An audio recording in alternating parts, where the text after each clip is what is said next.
That's Sakina Kamwendo and Stephen Grutters, who'll be guiding us through the State of the Nation address this evening from Cape Town. Back here in Auckland Park, lots of things happening as well. We'll be discussing some of the sectors and interested parties, and what's the word? Stakeholders, and their thoughts on what should be in the SONA this evening. But a question is perhaps, what measures will President Cyril Ramaphosa announce tonight in his State of the Nation address to help Eskom out of its severe financial difficulty? Will he address the issue?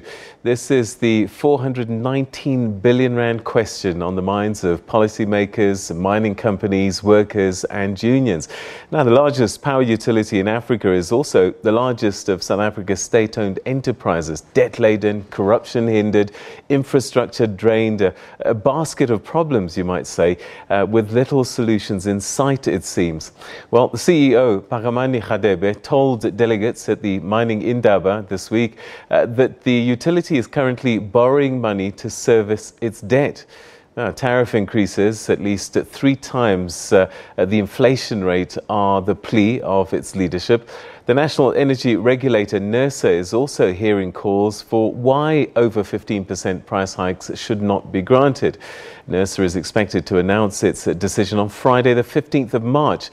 An unbundling of the utility has been touted by Khadebe, splitting Eskom into generation, distribution and transmission. It would shock very few if today saw President Ramaphosa announcing this long-awaited change. Despite opposition from trade unions, everyone agrees that Eskom is the biggest risk to the nation's sustainability at this time. Well, for more on this, we're now joined in studio by energy expert Ted Bloom. Ted, thanks very much for joining us. Welcome to the program. Good afternoon. All right, so I was looking at the State of the Nation address last year, and the President had very little to say about energy. He talked about a few power stations that were being built, but didn't really say much, perhaps didn't want to promise too much. Absolutely. If you go back a year to around about January the 28th is when he announced the new Eskom board. So that was his first primary intervention into Eskom after having seen it flounder now for a number of years. In fact, my estimate is more than 10 years. I guess he wanted to give that new board some space to breathe. And by creating expectations in his previous SONA, would have maybe restricted that board's area of movement or latitude. Now, it's a year later, and we've heard nothing from this new board, and that is really concerning to me. All right, so a year ago, we started to hear about just how serious things were inside Eskom. We heard stories of corruption.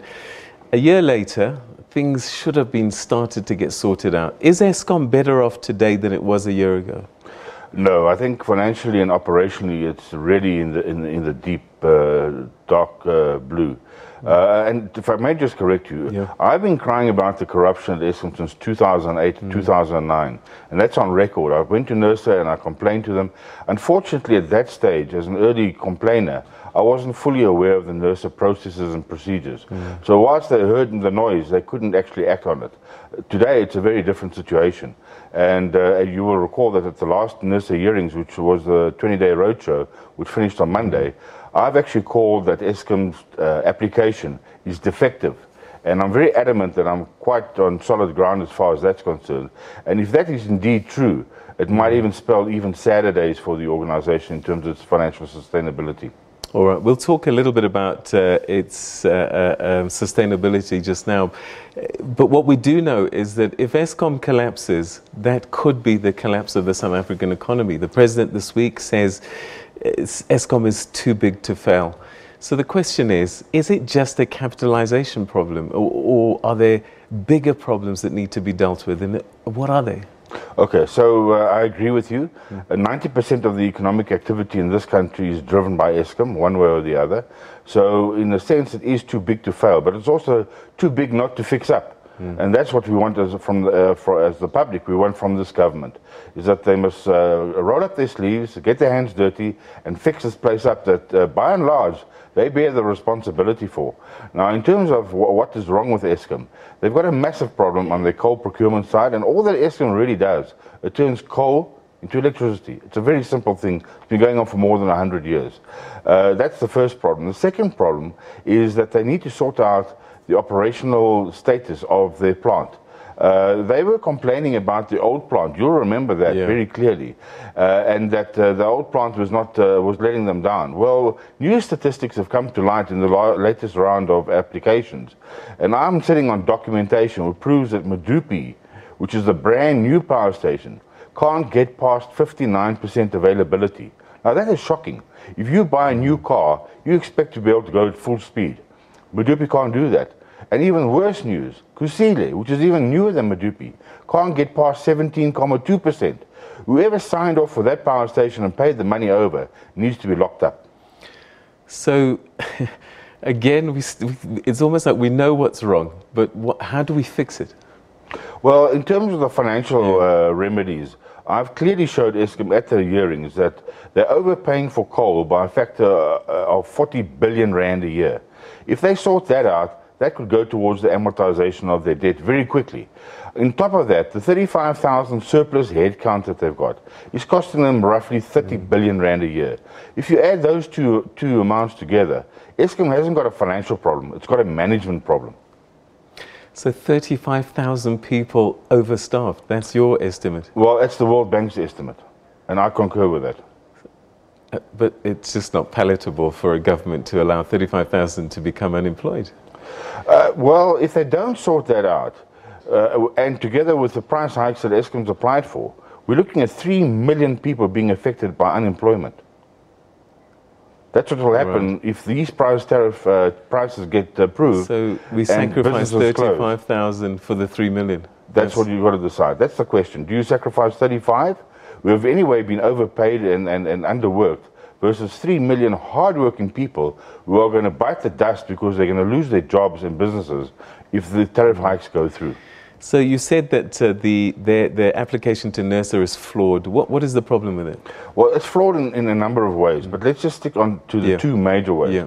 Firstly, their operational plan doesn't meet their forecast for the electricity production for the next 3 years. They've admitted that they've now had to take 12 plants offline, and what's left over, together with the remnants of the renewable energy, doesn't match what they are required to produce. Now, if that doesn't happen, we're going to sit with terminal blackouts. I won't say permanent blackouts. There will be a rotation, which we can't sustain. I mean, it's really a very high cost for this economy. Together with that whole budget and business plan, they've left a 50 billion rand hole. Now, how do you put a budget together and leave a 50 billion rand hole, which you don't address? I don't know if they expect the stuff to fall from the heavens or where they expect the money to come from. But it's not a competent board, and a competent executive would not have foisted such an insufficient document onto the South African public. It's just not right. So the rating agencies are busy watching Eskom, watching the president's speech this evening. What does he need to say to give them some comfort that there is light at the end of the tunnel? I would suggest that if the president really was determined to sort out Eskom, he's got major problems. He's obviously not being fed the correct information, and he's welcome to come and spend an hour with me, and I'll give him my side of the information, which I've tried to do for the last 10 years. But it needs to get a forensic audit going so we can see how much money has disappeared, how much money has been misappropriated, how much money has been inefficiently spent. Then the legal eagles who are sitting at the Zondo Commission and elsewhere can start quantifying how much their claims should be to people who are unjustifiably enriched by this lagresse that's been going on at Eskom for more than 10 years. We're talking about a total, and I mentioned it last time and you nearly fell off the chair. The amount that's been misdirected is about 1.4 trillion rand. That's what this economy needs to get going, and it's just disappeared.